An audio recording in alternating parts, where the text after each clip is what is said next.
Bonjour à tous, je suis Olivier Maston, doctorant en 3e année au laboratoire Ondes et Milieux Complexes de l'université Le Havre Normandie.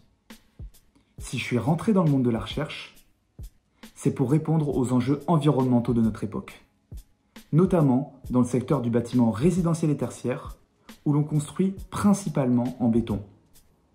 Pourtant, celui-ci est très énergivore et émet beaucoup de gaz à effet de serre, causés en majorité lors de la fabrication du ciment, qui nécessite des températures de chauffe de plus de 1000 degrés.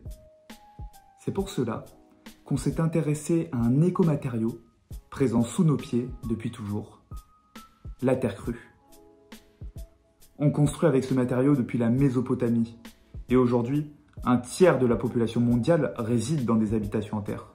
L'un des freins de son développement à grande échelle réside dans sa fraction argileuse. Et quoi de mieux pour le montrer que de s'appliquer un masque d'argile? L'argile agit comme une éponge, c'est-à-dire que lorsque l'on augmente la quantité d'eau à l'intérieur, elle gonflera. Or, quand on diminuera cette quantité d'eau, elle se rétractera. Lorsque l'on s'applique notre masque d'argile, le principe est le même. Au début, celui-ci est humide, puis il s'assèche avec le temps, se rétracte et finit par fissurer. C'est le même principe pour les constructions en terre crue. Lors du séchage du matériau, c'est-à-dire de sa dessiccation, la fraction argileuse va se rétracter, générer des efforts internes et donc fissurer. Dans le but de prévenir ce phénomène, nous nous sommes intéressés à une solution innovante qui a émergé ces dernières décennies. La biocalcification par MICP, Microbial Induced Calcite Precipitation. Le processus est le suivant. On mélange dans de l'eau des bactéries inoffensives uréolytiques, les Sporosarcina pastori, avec une base carbone, de l'urée, et une base calcium. Les bactéries vont hydrolyser l'urée, c'est-à-dire le décomposer, qui, par une succession de réactions chimiques, finira par réagir avec le calcium afin de précipiter du carbonate de calcium.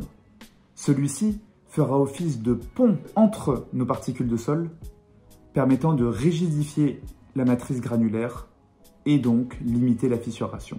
Expérimentalement, on s'intéresse à la fraction problématique de notre terre crue, l'argile. Nous préparons des échantillons traités et non traités par MICP afin de les comparer. À terme, cela nous permettra ou non de montrer l'effet positif du MICP sur la limitation de la fissuration par dessiccation dans les argiles.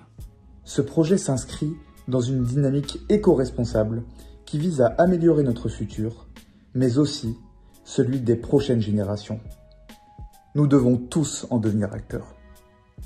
La prochaine fois que vous vous appliquerez un masque d'argile, vous penserez peut-être à moi.